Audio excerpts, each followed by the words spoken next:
उम्मीद करते हैं आप सब बहुत अच्छे होंगे। मेरा नाम है अभिषेक और स्वागत है आपका जीएस कैपिटल सिविल सर्विसेज में। दोस्तों, दृष्टि आईएएस का जो टेस्ट चल रहा था उसका ये दूसरा पार्ट है, दूसरा और फाइनल पार्ट है, क्योंकि इससे पहला वाला जो पार्ट था उसमें हमने 75 क्वेश्चन कवर कर लिए थे।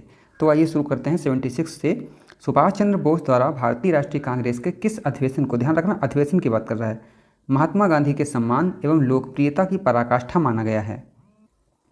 तो ये जो है ये कराची अधिवेशन 1931 को, देखो यहाँ पे ध्यान रखना, ये जो शब्द हैं ये गांधी जी के बारे में नहीं कहे गए हैं, जबकि कराची अधिवेशन के बारे में कहे गए हैं। बोस जी ने कहा था जो कांग्रेस का कराची अधिवेशन था 1931 का, वो गांधी जी के सम्मान और लोकप्रियता की पराकाष्ठा था। ठीक है, देखिए, क्योंकि 1931 में जो गांधी इरविन समझौता होता है उसके विरोध में थे बोस जी। ठीक ना, तो ध्यान रखना गांधी जी के बारे में ये नहीं कहा था। अच्छा, और ये जो कहा भी गया था, ये जो सुभाष चंद्र जो बोस जी का जो कथन था जो कराची अधिवेशन के बारे में, ये बाद में भी कहा गया। 1931 में ये टिप्पणी नहीं हुई है, ध्यान रखना। अच्छा, कुछ और फैक्ट देख लो। 1944 में रंगून रेडियो से बोस जी ने गांधी जी को क्या कहा था? राष्ट्रपिता, ध्यान रखना। अच्छा, गांधी जी ने बोस जी के सम्मान में बोस जी को क्या कहा था? देशभक्तों का राजकुमार। क्या कहा था? देशभक्तों का राजकुमार। ठीक ना, ये चीज़ ध्यान रखना। बढ़ते हैं आगे क्वेश्चन नंबर 77 की ओर। निम्नलिखित में से कौन एक कालक्रम के अनुसार अंतिम स्थान पर है? देखिए, बहुत अच्छा क्वेश्चन है। इसमें देखिए, दयानंद सरस्वती जी हैं, तुलसीदास हैं, राजा राम मोहन राय हैं, स्वामी विवेकानंद हैं। तो सबको पता है कि यहाँ पे जो दयानंद सरस्वती जी हैं ये 1824 में पैदा हुए थे, बता चुके हैं आपको, है ना। और 1883 में इनका देहांत हो गया था। विवेकानंद जी का सबको पता होगा, कब हुए थे? 1863। 1902 में इनका देहांत हो गया था।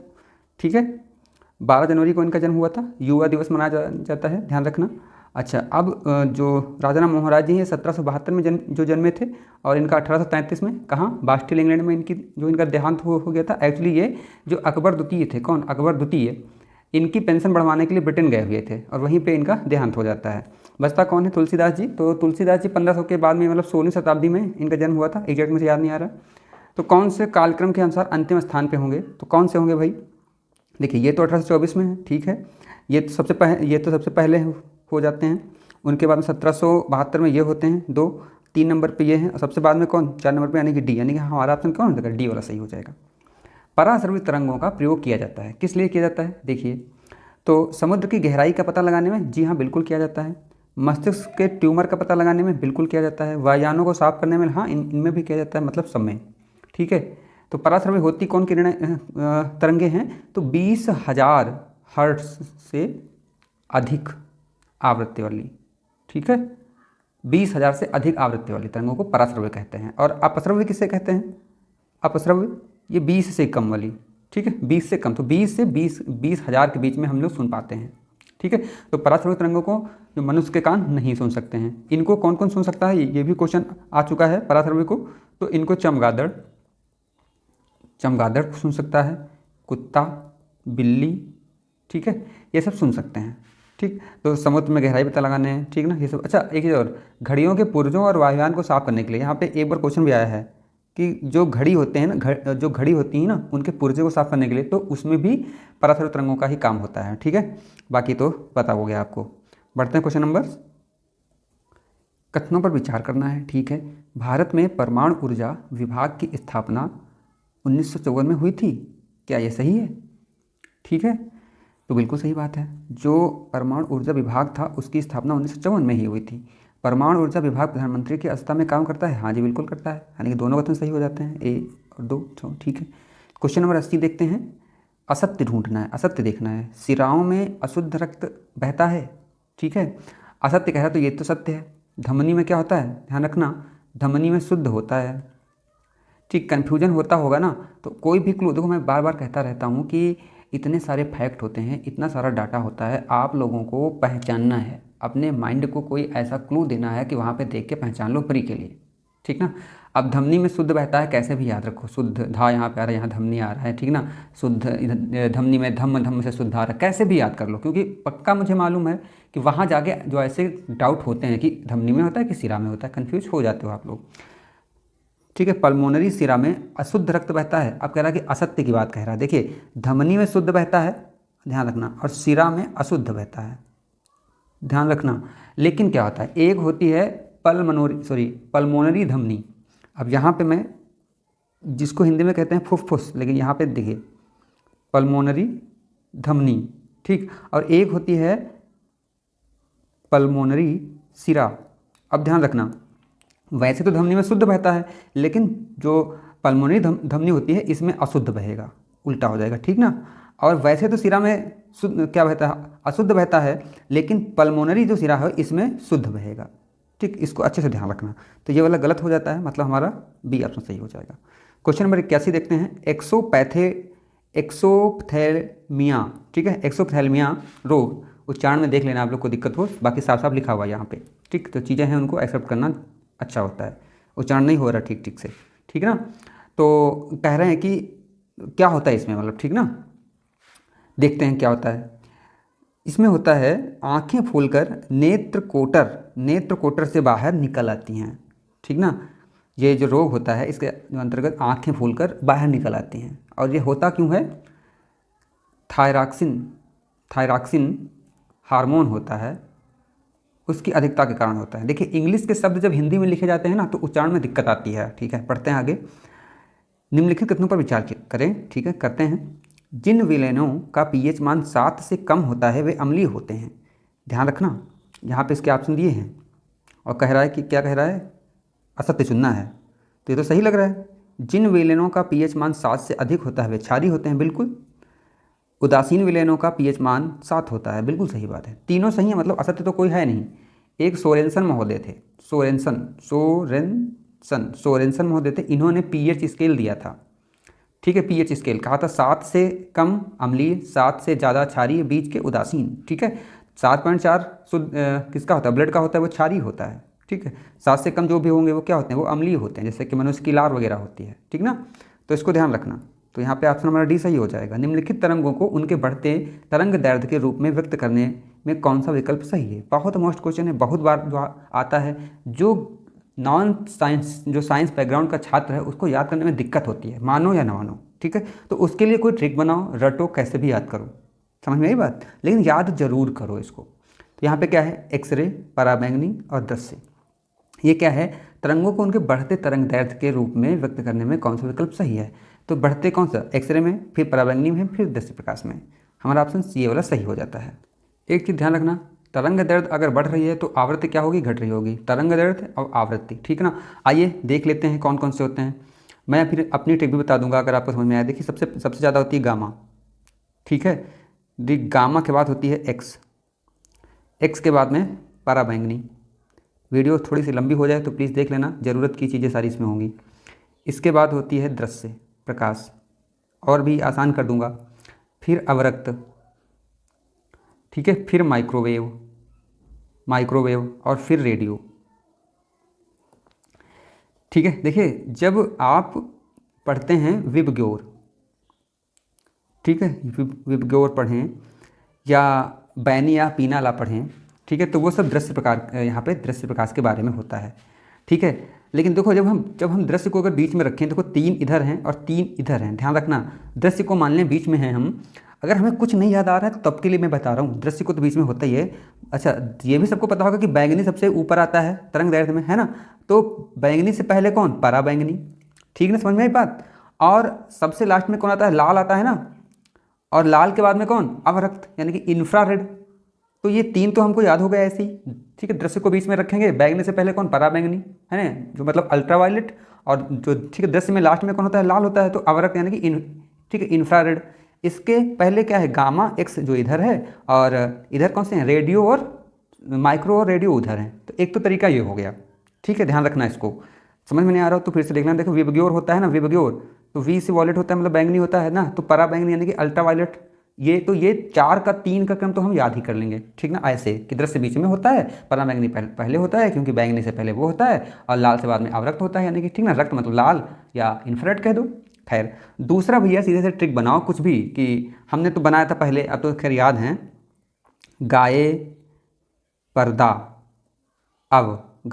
अव, यानी कि गामा, ठीक है, ए से एक्सरे, पा से पराबैंगनी, ठीक है, दा से क्या, दृश्य, आ से अवरक्त, ठीक है, और लास्ट में क्या था, रेडियो था।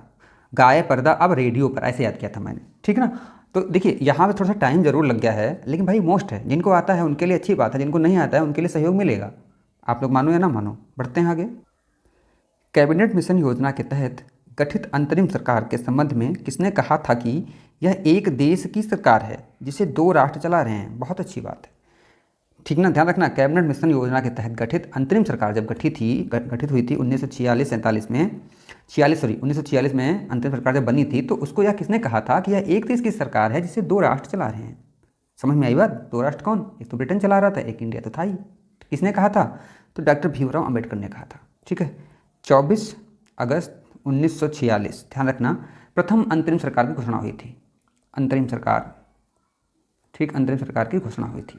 ठीक है, ये ध्यान रखना, घोषणा हुई थी 24 अगस्त को, बाकी 2 सितंबर 1946 को जेपी नेहरू यानी कि नेहरू जी के नेतृत्व में सरकार गठित हो गई थी। इसको ध्यान रखना भैया, क्वेश्चन पूछते हैं तो 2 डेटें आपको याद रखनी है, 24 अगस्त 2 सितंबर।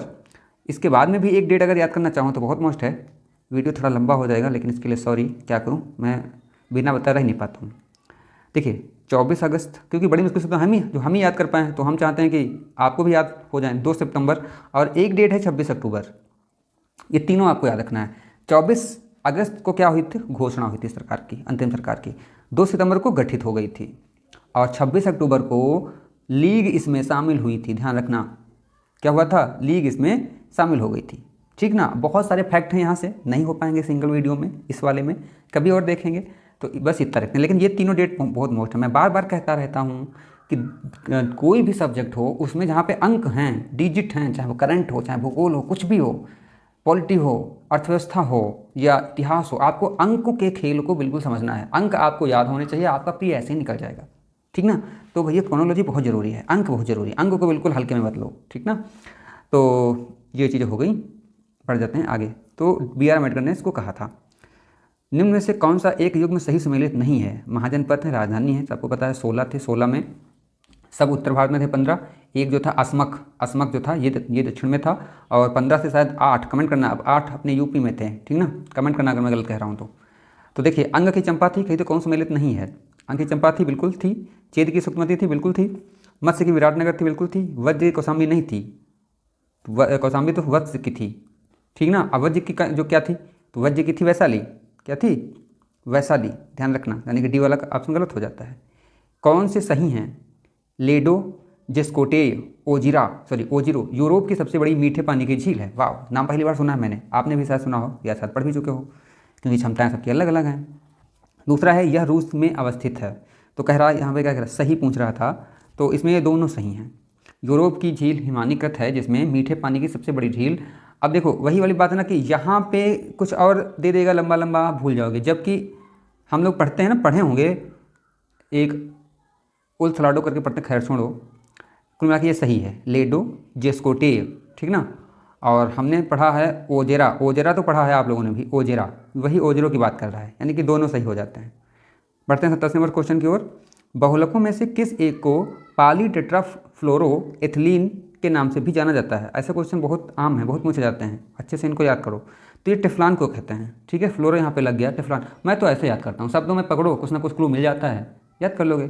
ठीक ना, जो साइंस बैकग्राउंड के नहीं है उनको दिक्कत होती है साइंस में हर चीज़ समझने में, जहाँ पे कॉन्सेप्ट लग गया थोड़ा सा वो तो समझ में आ गया, लेकिन जो सीधे रटनी है वो नहीं। अब जैसे सूत्र रटने होते हैं, भाई कॉन्सेप्ट समझने बैठो तो पूरी साइंस पढ़ो, तो सूत्र तो रटने ही है ना हमको, तो कोई क्लू बिठाओ, ऐसा होता है। तो टेफ्लॉन होते हैं। ठीक ना, टेफ्लॉन को क्या कहते हैं? पॉलीटेट्राफ्लोरोएथिलीन कहा जाता है। ठीक, और अच्छा, टेफ्लॉन का यूज कहाँ होता है? न चिपकने वाली सतह बनाने के लिए। ठीक ना, जिस बर्तन में टेफ्लॉन का प्रयोग होता है उन बर्तनों की सतह चिपकती नहीं है। बढ़ जाते हैं आगे, क्वेश्चन नंबर 88 की ओर। नॉन फायर प्लास्टिक क्ले, ध्यान रखना, non fire plastic clay Uttar Pradesh के किस क्षेत्र में पाया जाता है? बहुत अच्छा क्वेश्चन है, मकरी एवं खोह क्षेत्र, मिर्जापुर में। ठीक ना, अच्छा, सुनराई क्षेत्र में क्या, यही हमारा ऑप्शन हो गया, आंसर हो गया। सुनराई क्षेत्र ललितपुर में क्या पाया जाता है? तांबा, ललितपुर में ही पाया जाता है क्या? सॉरी, ललितपुर में क्या? यूरेनियम। अच्छा, भीखमपुर क्षेत्र ललितपुर में क्या पाया जाता है? यहाँ पे सोना पाया जाता है, इसको अच्छे से रट लो, ये वाला भीखमपुर ललितपुर आ सकता है। कजराहट क्षेत्र में क्या पाया जाता है? तो यहाँ पे सोनभद्र में डोलामाइट पाई जाती है। क्या पाई जाती है? डोलोमाइट पाई जाती है। यदि उत्तर प्रदेश की जनसंख्या को भारत से पृथक कर दिया जाए तो यह विश्व का किस क्रम का सर्वाधिक जनसंख्या वाला राष्ट्र होगा। ठीक है, इसको आप लोग आराम से कर लोगे क्योंकि ये कौन सा होगा, ये पाँचवा होगा। कैसे, देखिए नंबर 1 पर चीन, लेकिन अब तो क्या आंकड़े बदल गए हैं वैश्विक दृष्टि से, तो अब अगर हम माने तो भारत को भी मान सकते हैं कि भारत नंबर 1 पे है। लेकिन क्या है, ऑफिशियली अगर देखा जाए तो कह तो दिया गया है भारत, लेकिन भारत की ठीक जनगणना अभी हुई नहीं है। अगर नई ठीक जनगणना होती है खैर, लेकिन कुल मिला के अब भारत ही नंबर 1 पे है। ठीक है ना। और यहाँ पे यूपी की बात कर रहा है, खैर जो हमारा ऑप्शन यहाँ पे पाँचवा होगा। अगर भारत को मानते हैं फिर भी चीन को 2 नंबर पर रख लो, बाकी बाकी चीज़ें नहीं बदलेंगी। वैसे क्या था, जब पहले पढ़ते थे तो चीन, भारत, है ना, यूएसए होता था यहाँ पे, फिर इंडोनेशिया के बाद में यूपी की जनसंख्या ही आती थी। 90 नंबर क्वेश्चन देखते हैं। उपरोक्त की स्थापना एवं कालक्रम की दृष्टि से पहले से बाद सही विकल्प का चयन करिए। अच्छा, अब देखते हैं, क्वेश्चन पढ़ते हैं। उत्तर प्रदेश संस्कृत संस्थान की स्थापना, तो संस्कृत संस्थान की स्थापना कब हुई थी, 1976 में हुई थी। उत्तर प्रदेश भाषा विभाग की स्थापना, 1958 में हुई थी। ये सब रट लेना, क्वेश्चन पूछे जाते हैं ऐसे, आप लोग बार बार देख चुके होंगे।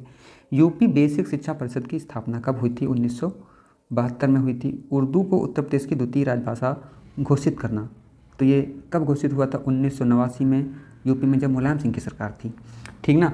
अब देखो, उत्तर प्रदेश संस्कृत संस्थान की स्थापना, अब कह रहा है कि अच्छा कौन सबसे लास्ट में आया है, ऐसा बोला जा रहा है, ऐसा इसमें करना है। ऑप्शन यहाँ पे ये जो रखे हुए हैं। अब देखो, तुमको थोड़ा सा आसान करके हम बताते हैं क्वेश्चन कैसे ये हो सकता था।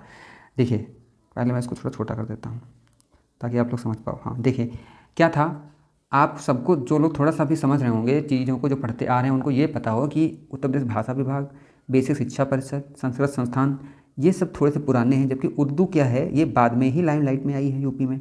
तो ये तो लास्ट में होनी चाहिए, अगर जिनको नहीं पता था तो 4 नंबर वाला लास्ट में होगा। ऑप्शन में देखेंगे तो सिर्फ एक ऑप्शन रखा हुआ है, आराम से हमारा आंसर पहुँच जाएंगे। ये एक ट्रिक है जब हमें कुछ नहीं आ रहा होता है, बाकी जब आ रहा है तो आप आराम से कर ही सकते हो।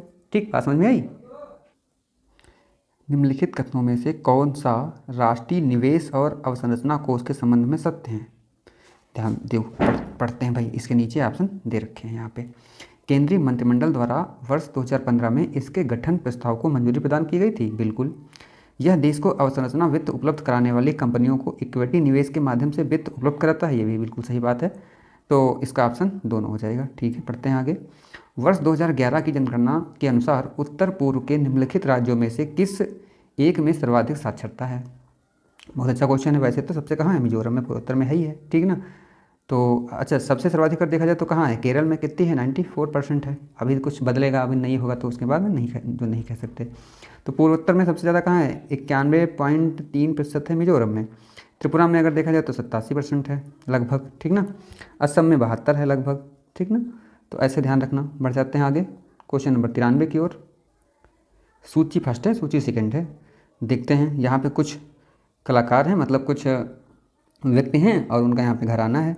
ध्रुवतारा जोशी, काले खां, उस्ताद विलायत खां, जोधे खां। ठीक ना। तो अभी अगर आपको कोई, यहाँ पे इसके नीचे ऑप्शन दे रखे हैं, ठीक है, अगर आपको कोई इसमें से पता है तब तो काम आसान हो जाएगा। ठीक ना। देखिए, तो ध्रुवतारा जो जोशी हैं, ये पहली बात समझो, ये सितार वादक हैं।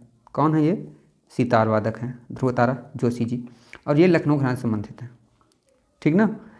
अब काले खां जो हैं ये ध्रुपद जो गायन से संबंधित हैं, ध्रुपद गायन से, और इनका है अतरौली घराना। ठीक ना। अब देखते हैं उस्ताद विलायत खां को, तो शायद इनको सब लोग जानते होंगे, ये इटावा घराने से संबंधित हैं। उस्ताद विलायत खां इटावा घराने से संबंधित हैं। जोधे खां बसते हैं, ये कहाँ से हैं, ये अलीगढ़ से हैं। ठीक ना। तो ऐसे मिला लेंगे इसको हम। अब देखो, इसमें अगर हमें जो विलायत खां पता थे, C का 1 है, तो C का 1 2 जगह था, यानी कि 50% हम क्वेश्चन कर लिए थे, है ना। खैर, पढ़ते हैं आगे क्वेश्चन नंबर 94। देखिए, कुछ क्वेश्चन ऐसे आते ही हैं कि आपको नहीं आते कोई दिक्कत नहीं, वो छोड़ के आने ही होते हैं। 150 क्वेश्चन आएंगे ना, 150 में अगर आपको 20 नहीं आते तो आप बहुत अच्छी कंडीशन में हैं।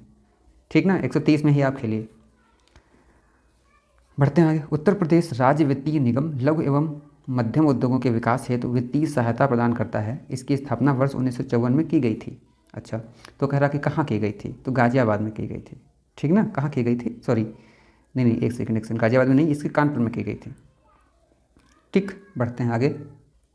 प्रोजेक्ट एलिफेंटा के अंतर्गत उत्तर प्रदेश एलिफेंट रिजर्व की स्थापना कब की गई। बहुत मोस्ट क्वेश्चन है, कब की गई थी, सितंबर 2009 में की गई थी। ठीक ना। इसके अंतर्गत उत्तर प्रदेश में हाथी, तराई एवं शिवालिक के गिरपदों में इसको लेके ये बातें की गई, और यही सबसे ज़्यादा पाए भी जाते हैं। उत्तर प्रदेश के निम्नलिखित जनपदों में से किस एक की सीमा गोरखपुर से नहीं मिलती है? वैसे क्वेश्चन बहुत मोस्ट हो जाते हैं। बस्ती की नहीं मिलती है, ठीक है ना, बाकी की मिलती हैं।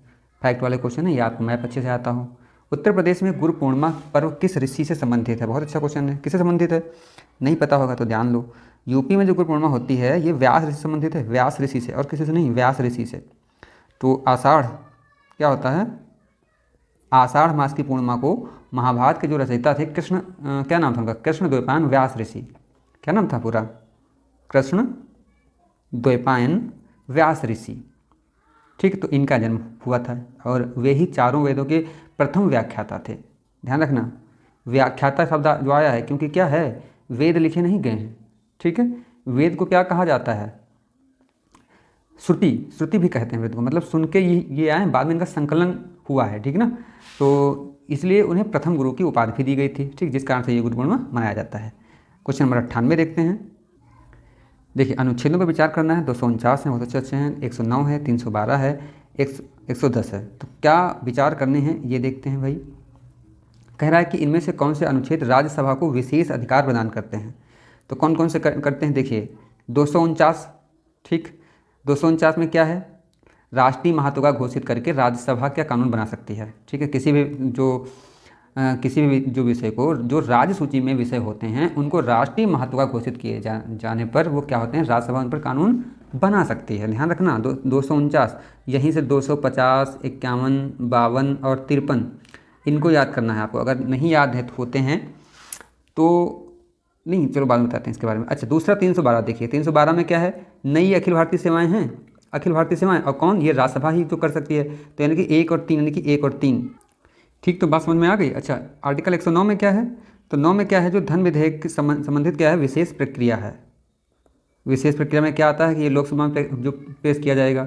110 में क्या है? धन विधेयक के बारे में बताया गया है, धन विधेयक, ठीक। और ये जो केंद्र राज्य संबंध के आर्टिकल हैं ये 4-5 हैं, ये चारों पाँचों बहुत मोस्ट हैं। देखो 249 यहाँ आपने देख लिया, 250, 251, 252 और 253। 49 में तो पता हो गया ना कि 50 में क्या होता है? आपात की स्थिति में राज्य सूची के विषय पे कानून बना सकता है केंद्र, ठीक ना। 51 में इन दोनों में जब दिक्कत होती है तो केंद्र का माना जाएगा।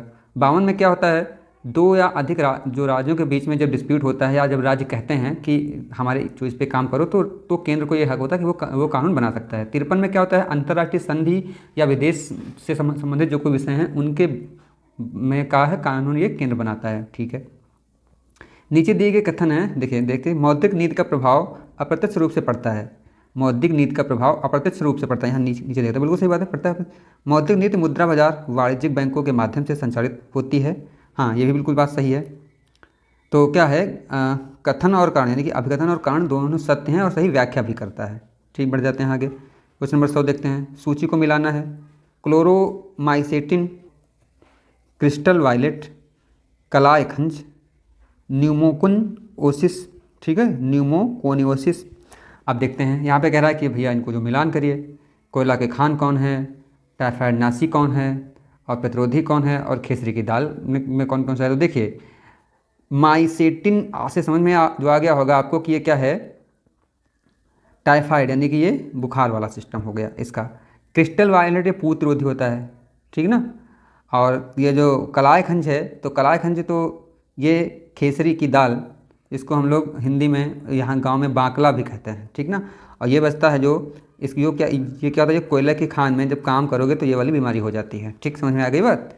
बढ़ जाते हैं आगे। क्वेश्चन नंबर, कथनों पर विचार करना है। विटामिन डी को हार्मोन माना जाता है। विटामिन ए को संक्रमण रोधी विटामिन भी कहा जाता है। तो यहाँ पे दोनों बातें सही हैं। जो विटामिन डी है उसे क्या कैल्सीफोरॉल के नाम से जानते हैं, किसे? कैल्सीफोरॉल के नाम से जानते हैं। और इसको एक हार्मोन माना जाता है। और विटामिन ए को रेटिनॉल के उससे जानते हैं, रेटिनॉल, इसको क्या होता है? संक्रमण रोधी विटामिन भी कहा जाता है, ठीक है। बाकी आपको ए से लेकर और जितने भी होते हैं के तक, और बीच में जो बी के कई पार्ट होते हैं उनके सबके रासायनिक नाम पता होना चाहिए, ठीक। ये आते ही आते हैं। आगे बढ़ जाते हैं, तो यहाँ पे दोनों सही हो जाएंगे। क्वेश्चन नंबर 102 देखते हैं। कुछ कवकों द्वारा एफ्लाटॉक्सिन नामक जहरीला पदार्थ उत्पन्न किया जाता है जिससे शरीर का कौन सा अंग प्रभावित होता है? तो एफ्लाटॉक्सिन, तो टॉक्सिन कहीं जुड़ जाए तो वो तो जहर होता ही है, ठीक है। अब देखिए यहाँ पे यकृत प्रभावित होता है। एफ्लाटॉक्सिन से क्या होता है? यकृत, ये जहरीला पदार्थ होता है जिससे यकृत प्रभावित होता है। ठीक है, समझ में आई बात। बढ़ जाते हैं आगे। केंद्रीय मंत्रिमंडल द्वारा निम्नलिखित में से किस वर्ष सार्वजनिक क्षेत्र की कंपनियों को महारत्न का दर्जा देने का निर्णय लिया गया? मतलब कब से ये शुरुआत मानी जाती है? तो ये 2010 से मानी जाती है, सीधा सीधा फैक्ट है। कितने महारत्न हैं आप लोग कमेंट करिए, 13, 14 कितने हैं? केंद्र स्तर पर नगरीय स्थानीय शासन विषय निम्नलिखित में से किन मंत्रालयों से संबंधित हैं? ठीक है, तो देखिए, नगर विकास मंत्रालय बिल्कुल सही बात है। वित्त मंत्रालय नहीं, नहीं सॉरी एक सेकंड, फिर से पढ़ते हैं क्वेश्चन, कुछ गड़बड़ हुआ है। नगरीय स्थानीय शासन, ठीक है, नगरीय की बात कर रहा है। ठीक, विषय निम्नलिखित में से किन मंत्रालयों से संबंधित हैं? तो नगर विकास मंत्रालय बिल्कुल होता है भाई। वित्त मंत्रालय नहीं होता है। रक्षा मंत्रालय भी होता है। क्यों? क्योंकि ये जो कंटोनमेंट जोन होते हैं ना, वो नगरों में ही तो होते हैं, उनका प्रशासन ठीक रक्षा मंत्रालय के ही अधीन होता है। लेकिन वित्त मंत्रालय नहीं। ये क्या है? ये तो केंद्र और राज्य और पंचायतों के बीच में क्या होता है, वित्त की बात जो करता है। तो ये स्वतंत्र एक निकाय है। गृह मंत्रालय भी होता है क्योंकि संघीय क्षेत्र भी होते हैं यहाँ पे। तो जो संघीय क्षेत्र होते हैं वो डायरेक्ट गृह मंत्रालय से संबंधित होते हैं। तो समझ में आ गया व्याख्या हो गई इसकी। ठीक है, तो 1, 3, 4 हो जाएगा। वित्तीय जिम्मेदारी और बजट प्रबंधन अधिनियम वर्ष 2003 में लागू हुआ, जिसका उद्देश्य क्या था? इसका उद्देश्य क्या था? राजकोषीय घाटा समाप्त करता था। सीधी सीधी बात है। बढ़ जाते हैं आगे। भारत की जनगणना 2011 के अनुसार निम्नलिखित राज्यों में से किसमें शिशु जनसंख्या का प्रतिशत भाग ग्रामीण क्षेत्रों में न्यूनतम है? तो देखो, बहुत लंबा बना के बोल दिया। ये कह रहा है कि किसमें ग्रामीण क्षेत्र, किन ग्रामीण क्षेत्रों में शिशु जनसंख्या का प्रतिशत न्यूनतम है, ऐसे पूछ रहा था। तो कैसे? यहाँ पे केरल, यहाँ पे ऑप्शन के अनुसार क्या केरल में 10.4% ही है, जबकि पंजाब में 11.2% है। ठीक है, हरियाणा में 13.2% है। बढ़ते हैं आगे। जल परिवहन के संदर्भ में निम्नलिखित कथनों में से कौन से सत्य हैं? ठीक, देख लेते हैं, नीचे इसके ऑप्शन दे रखे हैं। भारत में लगभग 14,500 किलोमीटर लंबे नौगम्य जलमार्ग हैं। हाँ हैं। बकिंघम नहर भारत की सबसे लंबी नौगम्य नहर है। बिल्कुल, 1 और 2 दोनों सही हैं। ठीक है, ठीक। अच्छा, बकिंघम नहर अगर नहीं पता है तो इसके बारे में जान लो। ये जो आंध्र प्रदेश है, आंध्र प्रदेश और तमिलनाडु के बीच में है, लगभग 640 किलोमीटर लंबी है। ठीक ना। और ये क्या है? नौगम्य है। ध्यान रखना, हम लोग जो अपने आसपास देखते हैं नहर, वो कोई नौगम्य नहीं है। ठीक ना, क्योंकि उसमें टाइम टू टाइम ही पानी आता रहता है। अमरकंटक निम्नलिखित में से किस पर्वत श्रेणी का सर्वोच्च शिखर है? बहुत अच्छा क्वेश्चन है, बताइए किसका है? तो मैकाल का है। किसका है? मैकाल का है। जो महाराष्ट्र राज्य में स्थित नहीं है। बालाघाट नहीं है, सतमाला नहीं है, हरिश्चंद्र नहीं है, कि मैकाल नहीं है? बताइए कौन नहीं है? तो मैकाल नहीं है, क्योंकि मैकाल कहाँ है? मैकाल छत्तीसगढ़ में है। छत्तीसगढ़ में है मैकाल। ठीक, ये कहाँ? जो अभी बताया था कि अमरकंटक है, मैकाल पहाड़ी का सर्वोच्च शिखर है अमरकंटक। ठीक है, बाकी बालाघाट है, सतमाला है, हरिश्चंद्र है, ये सब कहाँ हैं? ये सब महाराष्ट्र में है। वार्षिक तापांतर सबसे कम पाए जाने की संभावना कहाँ है? भुवनेश्वर में, मुंबई में, पणजी में, कोच्चि में, कहाँ? तो यह कोच्चि में। देखिए, जो स्थान समुद्र एवं भूमध्य रेखा के जितने निकट होगा उसका तापांतर उतना ही कम होता है। तापांतर का मतलब क्या होता है? जैसे अभी रात में जैसे तापमान 10 है, ठीक है, और दिन में ये पहुंच जाए 40, तो ये तापांतर सर्वाधिक हुआ। लेकिन रात में 10 है, दिन में ज़्यादा 12 रहे, तो ये कम हुआ ना। ये कहते हैं तापांतर। तो जो समुद्र व भूमध्य रेखा के जितने निकट होगा, मतलब भूमध्य रेखा ये है अगर जो, तो अपना भारत कहाँ? यहाँ पे है इस तरीके से। तो इधर वाले जो नीचे वाले होंगे, यहाँ पे तापांतर क्या होता है? कम होता है। ठीक है, यह समुद्र के निकट भी है और भूमध्य रेखा के भी निकट है, देखा जाए तो कोच्चि केरल का उसका। तो ठीक समझ में आया। अच्छा, बढ़ जाते हैं आगे। फसलों हेतु नमी के लिए जब जल का एकमात्र स्रोत वर्षा जल होता है तो उसे क्या कहते हैं? अच्छा, बहुत अच्छा क्वेश्चन है भाई। तो इसको क्या कहते हैं? इसको कहते हैं बरानी। कैसे? नया शब्द होगा, वैसे मेरे लिए तो ये नया शब्द है। फसलें हेतु जो नमी के लिए जब जल का एकमात्र स्रोत वर्षा जल होता है तो उसे बरानी कृषि कहते हैं। ठीक, वर्षा पोषित कृषि भी इसको कहा जाता है। साफ साफ शब्दों में कहें तो क्या कहेंगे? वर्षा पोषित कृषि कह देंगे इसको। ठीक। अच्छा, 2-3 चीज़ें यहाँ पे। शुष्क भूमि कृषि किसे कहते हैं? तो शुष्क भूमि कृषि वह होती है जहाँ 75 सेंटीमीटर से कम वर्षा होती है। ठीक। आर्द्र कृषि किसे कहते हैं? तो जहाँ 75 सेंटीमीटर से अधिक वर्षा होती है। ध्यान रखना, 50 यहाँ पे कम। अच्छा, मैं साफ साफ लिखा करूँगा, यहाँ पे ज़्यादा। ठीक, बढ़ जाते हैं आगे। Question number 112। हरित गृह प्रभाव के अभाव में भू सतह का औसत तापमान होगा। देखिए, औसत की बात कह रहा है तो कितना होगा?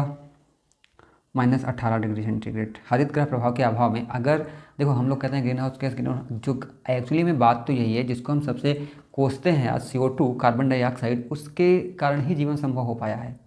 लेकिन अब उसकी मात्रा इतनी बढ़ गई, जैसे आपको कोई आपको पानी, आपको प्यास लगी है, आपको कोई पानी पिला रहा है, 1 गिलास पिलाए तो बहुत अच्छी बात है, 2 पिला दे तो भी ठीक है। लेकिन सोचो कोई अगर आपको जो है जो नल के उसमें जो नल में आपका मुंह फिट कर दे और खोल दे फिर हरने ना दे तो क्या हाल होगा आपका। वैसे रहा यहाँ पे कार्बन डाइऑक्साइड के बारे में। तो हरित गृह प्रभाव के अभाव में अगर ये ना हो तो भू सतह का तापमान -18 सेंटीग्रेड ही रहेगा। ठीक है। अच्छा, हरित गृह में कौन कौन सी गैसें होती हैं, ये भी क्वेश्चन जो आता है। तो CO2 तो होती ही होती है, जलवाष्प होते हैं, सर्वाधिक होता है, नाइट्रस ऑक्साइड होती है, मीथेन होता है, ओजोन होता है। ये सब ध्यान रखना, क्वेश्चन बहुत बार पूछे गए हैं। मीथेन भी होती है और ओजोन भी होती है। ओजोन 2 तरीके का होता है, एक ऊपर होता है वायुमंडल में, एक ज़मीन पे होता है। इसके बारे में आप कमेंट जो करना कौन सही होता है कौन गलत होता है। गलत सुमेल है। देखिए यहाँ पे कुछ किताबें हैं। राज तरंगिणी को कल्हड़ जी ने लिखा है क्या? बिल्कुल सही बात है। हर्षचरित को क्या हर्षवर्धन ने लिखा है? तो नहीं, किसने लिखा है? किसने लिखा भाई? बाण भट्ट जी ने लिखा है, बाण भट्ट जी ने। अच्छा, बाण भट्ट से एक चीज़ याद आई, वाघ भट्ट, एक है वाघ भट्ट। वाघ भट्ट ने किताब लिखी है, बहुत अच्छी है। कौन है? अष्टांग हृदयम। इतनी अच्छी किताब है, इसमें आपके जीवन शैली, आपका स्वास्थ्य, आपको क्या खाना चाहिए, कब खाना चाहिए, कैसे खाना चाहिए, कैसे रहना चाहिए, बहुत अच्छा लिखा गया है। ठीक। इवन जो भी हमें लगता है कि जो ये डाइटिशियन होते हैं ना, आधुनिक डाइटिशियन, इनका मूल वही किताब रही होगी। ठीक, बहुत अच्छा है। आप लोग को भी मौका मिले तो ज़रूर पढ़िए इसको। वाघ भट्ट जी का अष्टांग हृदयम बहुत अच्छी किताब है। खैर, बाकी तो सब सही है, बढ़ जाते हैं आगे। द जेंटू कोड, तो ये मनुस्मृति का अंग्रेजी में अनुवाद है, द जेंटू कोड। देखिए, जब अंग्रेज यहाँ पे थे तो उस टाइम पे मनुस्मृति और एक याज्ञवल्क्य की जो स्मृति, ये 2 स्मृतियाँ ऐसी थी जो समाज में कानून व्यवस्था, सामाजिक व्यवस्था को ज़्यादा मैनेज कर रही थी, ऐसा माना जाता है। तो इन्होंने कहा चलो देखते हैं इसमें है क्या। तो इनको यहाँ पे हेस्टिंग महोदय जब थे, वारेन की बात कर रहा हूँ, लार्ड वाले नहीं, वारेन हेस्टिंग जब थे, तो इनको जो इन्होंने कहा चलो देखते हैं है क्या इसमें, तो इन्होंने इसका अनुवाद कराया था। तो इसका नाम रखा था द जेंटू कोड। अच्छा, एक बार आया है कि मनुस्मृति के भाष्यकार कौन थे, तो कल्लूक भट्ट। कौन? कल्लूक भट्ट। ये मतलब भाषा टीका की थी इस पर, ये भी क्वेश्चन आता है, कल्लूक भट्ट। ठीक ना, ये मनुस्मृति के भाष्यकार थे। पढ़ते हैं आगे। फलक संस्कृत के नाम से किसे जाना जाता है? बहुत अच्छा क्वेश्चन है। तो ये मध्य पुरा पाषाण काल को फलक संस्कृत के नाम से जाना। देखिए, आप भूलोगे नहीं कभी। देखिए, एक पत्थर टूटा, जैसे ये पत्थर है, ये टूटा, ठीक, और ये नदी में चलने लगा, तो ये नदी के किनारों में लड़ लड़ के गोल हो गया ना, तो इसको कहा गया पेबुल। ठीक, तो ये इसका बिल्कुल जो प्रारंभिक चरण है। तो जो निम्न पुरा पाषाण काल था, इसमें मानव जो हुए वो ठीक यही पत्थर तो पाए, इससे भी शिकार करते थे, तो इसको कहा गया पेबुल संस्कृति। ध्यान रखना, अभी आपको याद करा देंगे, बिल्कुल भूलोगे नहीं संस्कृति। ठीक ना। उसके बाद में क्या हुआ, ये पत्थर फेंक फेंक के मारते थे, बिल्कुल सीधी बात हम समझा रहे हैं। तो एक दिन ये पत्थर गिर गया, और जैसे ये पत्थर है तो इसके ऐसे ऐसे ये फलक टूट गए, ऐसे ऐसे इसके फलक टूट गए। ठीक ना। तो ये फलक, फिर ये फलकों का भी यूज़ करने लगे। फलक होते थे नुकीले, तो कहा अरे ये तो ज़्यादा दूर भी जा सकते हैं, और जो नुकीले भी हैं तो अच्छे से काम करेंगे, तो इसका नाम हो गया फलक संस्कृति। बात समझ में आई? तो इसी समय में ये जो फलक जो होते थे, इनसे फिर नए नए औजार बने, जिनको क्या कहते थे? बेधनी, जो इस तरीके का नुकीला औजार बन जाता था। एक होती थी खुरचनी, आज के टाइम का हम लोग जिसे फावड़ा या और कहते हैं क्या, खुरपा कह देते हैं। ठीक ना, इस तरीके की खुरचनी। तो इसके कारण इसका क्या, फलक संस्कृति नाम पड़ गया। अब भूलोगे नहीं? भूलोगे। इसके बाद में क्या, देखिए ये यहाँ पे हुआ, अब जो बीच का बचता है ना, बीच का, उसके बाद में इस बीच वाले को लकड़ी के साथ या और दूसरे पत्थर के साथ यूज किया। फिर उच्च पुरा पाषाण काल में और जो है आधुनिक, मतलब ठीक है, उस टाइम के आधुनिक औजार बनने लगे थे। बढ़ जाते हैं क्वेश्चन नंबर 116 की ओर। प्रकृति की एक क्रियात्मक इकाई है, कौन सी? खाद्य जाल, खाद्य श्रृंखला, की स्टोन प्रजाति तंत्र, पारिस्थितिकी तंत्र, कौन है?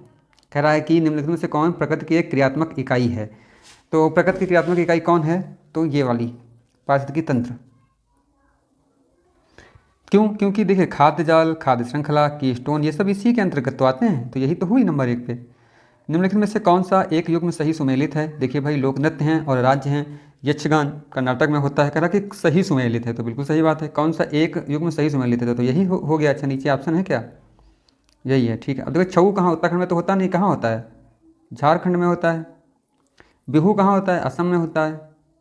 मुखौटा कहाँ होता है? अरुणाचल में होता है। ठीक ना। बढ़ते हैं आगे। फसल है और जैव उर्वरक हैं, देखते हैं कौन कौन से किस्में होता है। तो कह रहा है यहाँ पे धान में क्या अजोला होता है? बिल्कुल एजोला। नील हरित शैवाल, नील हरित शैवाल भी होता है, एजोला भी होता है। ये जैव जो उर्वरक है फसल धान की फसल में। तिलहन में एजोटोबैक्टर होता है, बिल्कुल होता है। जो तिलहन है सब्जियों में भी होता है, ठीक ना, एजोटोबैक्टर प्रयोग किया जाता है जैव उर्वरक के रूप में। दलहन में राइजोबियम, बिल्कुल ठीक है। तो ये हो गया सही, सभी सही सुलोमित हैं। अच्छा एक चीज़ और रखो रखो, एक होता है मुझे याद आ रहा है, एजोस्पाइरियम। एजोस्पाइरियम एजोस्पाइरियम एजोस्पाइरियम ये सूरजमुखी और बाजरे में होता है, सूरजमुखी और बाजरे में एजोस्पाइरियम, ठीक ना। बढ़ते क्वेश्चन नंबर 119 की ओर। भूमध्य सागरीय जलवायु वाला एशियाई देश नहीं है। कह रहे हैं कि जहाँ पे भूमध्य सागर जलवायु ना हो, तो यहाँ पे किसमें नहीं है, अजरबैजान। देखिए जो भूमध्य सागरीय जलवायु होती है वो प्रायः जो महाद्वीप होते हैं, महाद्वीपों के जो ये भूखंड होते हैं, इनके पश्चिमी किनारों पे 30 से 45 अक्षांश के बीच में पाई जाती है, ठीक है।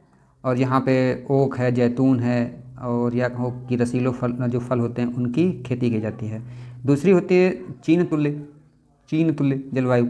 ये क्या होता है, ये महासागरों के पूर्वी किनारों पे 20 से 35 अक्षांशों में पाई जाती है, ठीक है। बढ़ जाते हैं आगे, थोड़ा सा पेन, हाँ ठीक, बढ़ जाते हैं आगे। कौन से सही हैं। गोमती नदी गाजीपुर के निकट कैथी नामक स्थान पर गंगा से मिल जाती है, तो बिल्कुल सही बात है, मिल जाती है। राप्ती नदी गोरखपुर में घाघरा से मिल जाती है, तो नहीं, गोरखपुर नहीं, ये देवरिया के पास मिलती है, देवरिया के पास, मतलब एक वाला ही सिर्फ सही है। निम्नलिखित कथनों पर विचार कीजिए, करते हैं। भारतीय संविधान निर्वाचन आयोग को स्वतंत्र एवं निष्पक्ष परिस्थिति प्रदान करता है। मुख्य निर्वाचन आयुक्त की सेवा शर्तों में अलाभकारी परिवर्तन उसकी नियुक्ति के पश्चात नहीं किया जा सकता, तो बिल्कुल ये दोनों सही हैं। बढ़ जाते हैं आगे। हॉकी स्टिक व क्रिकेट के स्टंप बनाने में प्रयुक्त शहतूत की लकड़ी का वैज्ञानिक नाम क्या है। शहतूत की लकड़ी का वैज्ञानिक नाम क्या है, तो मोरस अल्बा। इसको क्या कहते हैं, मोरस अल्बा कहते हैं। आगे, हम्पी के भग्नावशेष को प्रकाश में लाने का श्रेय किसे है, मतलब किसने उसको थोड़ा लाइमलाइट दिलवाई, तो किसको है, कॉलिन मैकेंजी जी को। किसको, कॉलिन मैकेंजी जी को। नुरेक बांध, कौन सा बांध, नुरेक बांध किस नदी पर स्थित है, ये वक्स नदी पर स्थित है। ये कहाँ है, तो ये ताजिकिस्तान में है, ताजिकिस्तान में है, ठीक है। क्वेश्चन नंबर 25 पे बढ़ते हैं। कौन सी वायुमंडलीय परत जैविक क्रियाओं के लिए सबसे महत्वपूर्ण है, कौन सी है, तो ये क्षोभ मंडल है। देखिए ऐसे जब चलेंगे तो पहले क्षोभ मंडल होती है, ठीक ना, इसको कहते हैं ट्रोफोस्फेयर, क्षोभ मंडल। इसके बाद में स्ट्रेथोस्फेयर, समताप मंडल। इसके बाद में ये मध्य मंडल होती है, मीसोस्फेयर इसको बोलते हैं। इसके बाद में इसको क्या बोलते हैं, इसको बोलते हैं आयन मंडल, ठीक है, इसको आयन मंडल बोलते हैं। इसके बाद में और ये बहिर्मंडल होता है। तो जितनी मौसम संबंधी होती हैं घटनाएं, जो भी वायुमंडल, ये सब क्या होती है, यहाँ होती है। समताप मंडल में यहाँ पे ओजोन परत होती है, ठीक ना, ओजोन परत होती है। और भूमध्य ये जो ट्रोफोस्फेयर होता है, इसको 8 से 18 किलोमीटर इसकी क्या होती है, सीमा होती है, ऊंचाई होती है। भूदान आंदोलन के अंतर्गत विनोबा भावे को प्रथम भू अनुदान निम्न में से किस स्थान पर मिला। बहुत अच्छा क्वेश्चन है, लेकिन कई बार आप लोगों ने पढ़ा होगा, उसको आपको याद भी होगा। पोंचमपल्ली गांव था, यहाँ पे इनको मिला था सबसे पहला, ठीक ना। एक चीज़ बताऊँ, एक फैक्ट बताऊँ, इंटरेस्टिंग चीज़। भूदान आंदोलन में विनोबा भावे जी को जो भी ज़मीन मिली थी, उसका आधे से ज़्यादा प्रतिशत क्या था, बंजर में आती थी, ठीक है। बढ़ जाते हैं आगे। एक आंश कितने ग्राम के बराबर होता है, तो 28.35 ग्राम के बराबर होता है। 128 नंबर क्वेश्चन देख लेते हैं। कौन से सही सुमेलित नहीं है। देखिए यहाँ पे नियम है, अच्छा नियम है, और ये है, देखिए कौन सा सही सुमेलित नहीं है। तो देखिए इसमें नियम 388, सदन के में सारे नियमों को किनारे कर किसी भी विषय पर चर्चा, हाँ बिल्कुल ऐसा किया जाता है जब कोई विशेष बात होती है। लोक महत्व एवं निर्वाचन क्षेत्र से संबंधित मामले 377, बिल्कुल सही बात है। जनहित मामलों पर बहस एवं मतदान 184, बिल्कुल सही बात है। अल्पकालीन चर्चा के लिए नोटिस 115 नहीं, 115 में क्या होता है, संसद सदस्यों को किसी अन्य सदस्य या मंत्री के वक्तव्य में त्रुटि होने पर आपत्ति दर्ज कराने का अधिकार होता है, ठीक है, आपत्ति दर्ज कराने का अधिकार, यानी ये वाला गलत नहीं है, हमारा ऑप्शन हो गया। नवीन प्रौद्योगिकी का चयन करें जिनके माध्यम से हम खाद्य पदार्थ में कार्बन पदचिह्न को कम कर सकते हैं। बहुत ही अच्छा क्वेश्चन है, देखते हैं इसमें यहाँ पे ऑप्शन दे रखे हैं, ठीक ना। तो कह रहे हैं कि हम खाद्य पदार्थ में कार्बन पदचिह्न को कम कर सकते हैं। वर्टिकल फार्मिंग करेंगे तो क्या ऐसा हो जाएगा, बिल्कुल हो जाएगा भाई। हम ऐसे जो करेंगे ना, किसी भवन में किसी भवन में या कुछ ऐसी संरचना बना लेंगे जो वर्टिकल फार्मिंग हम करेंगे, ठीक, जिसमें हम कार्बन पत्थर को कम कर सकते हैं। नो टिल फार्मिंग, बिल्कुल नो टिल फार्मिंग भी हो जाएगी। परिशुद्ध किण्वन, हाँ ये भी सही है। आहार की आदतों में बदलाव, बिल्कुल हम अगर वैसा खाना ही बंद कर दें तो ये ऑप्शन इसका उपरोक्त सभी यानी उपरोक्त सभी हो जाएगा। बढ़ते हैं आगे। ताप विद्युत संयंत्रों में कोयले के दहन से निम्नलिखित में से किन का उत्सर्जन होता है? अब ये तो क्वेश्चन आप लोग कर लोगे, बहुत अच्छा है। सल्फर डाइऑक्साइड होता है, पार्टिकुलर मैटर होता है, पारा भी निकलता है, ध्यान रखना पारा का भी होता है, ठीक ना। तो यानी 1 2 3 सभी सही हो जाते हैं। मतलब ताप विद्युत संयंत्रों में कोयले के दहन से कौन कौन सी होती हैं और मैं बताऊँ आपको। तो कार्बन डाइऑक्साइड तो होती है, कार्बन मोनोऑक्साइड भी होती है, तो डाइऑक्साइड मोनोऑक्साइड दोनों होती हैं। और कौन सी होती है? नाइट्रोजन डाइऑक्साइड भी होती है, नाइट्रोजन डाई होती है। सल्फर डाइऑक्साइड तो आपने पढ़ ही लिया, इनका सबका होता है उत्सर्जन।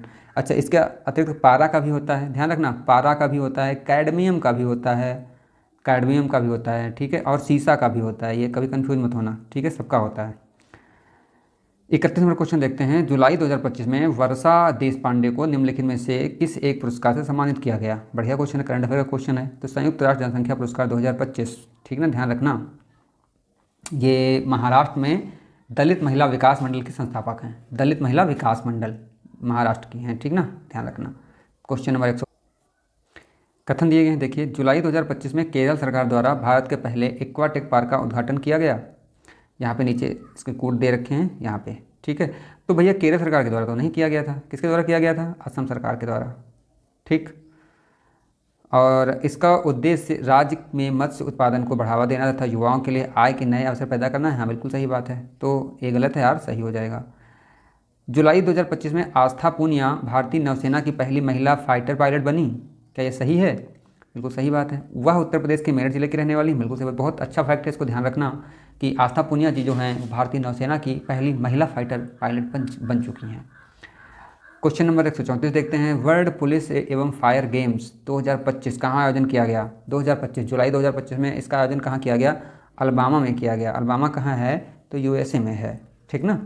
35 नंबर क्वेश्चन देखते हैं। निम्नलिखित देशों में से कौन सा एक यूरो जोन में शामिल होने वाला 21वां देश बन गया है?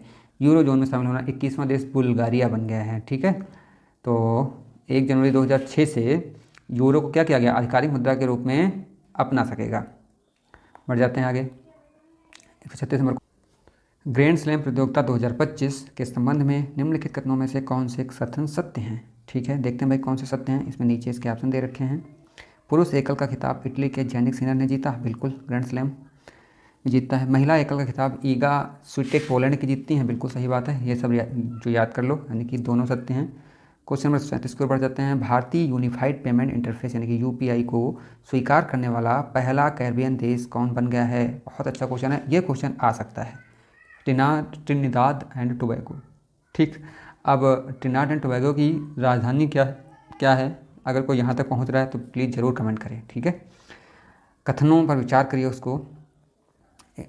29 जुलाई 2025 को विश्व भर में अंतर्राष्ट्रीय बाघ दिवस मनाया गया, बिल्कुल 29 जुलाई को हर साल मनाया जाता है, ठीक ना।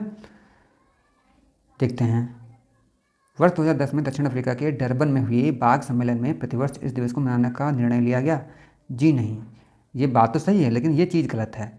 ये रूस में हुआ था, रूस के पीटर्सबर्ग में, है ना, बात समझ में आई, मतलब अफ्रीका के डरबन में नहीं। 39 नंबर क्वेश्चन देखते हैं। प्रसिद्ध भारतीय लेखिका गीतांजलि श्री को पेन ट्रांसलेट अवार्ड, ध्यान रखना एक पेन प्रिंटर होता है, ये पेन ट्रांसलेट हो गया, 2025 से सम्मानित किया गया। उन्हें यह पुरस्कार उनके किस पुस्तक के अंग्रेजी में अनुवाद के लिए प्रदान किया गया? तो किसके लिए? Once elephant lived here, once elephant lived here, ठीक ना। बढ़ते हैं आगे। Question number 140। जुलाई 2025 में ऑस्ट्रेलिया ने 16 वर्ष से कम उम्र के बच्चों के निम्नलिखित में से किस सोशल मीडिया अकाउंट पर प्रतिबंध लगाने की घोषणा की? तो किसने? यूट्यूब पे करी है उन्होंने।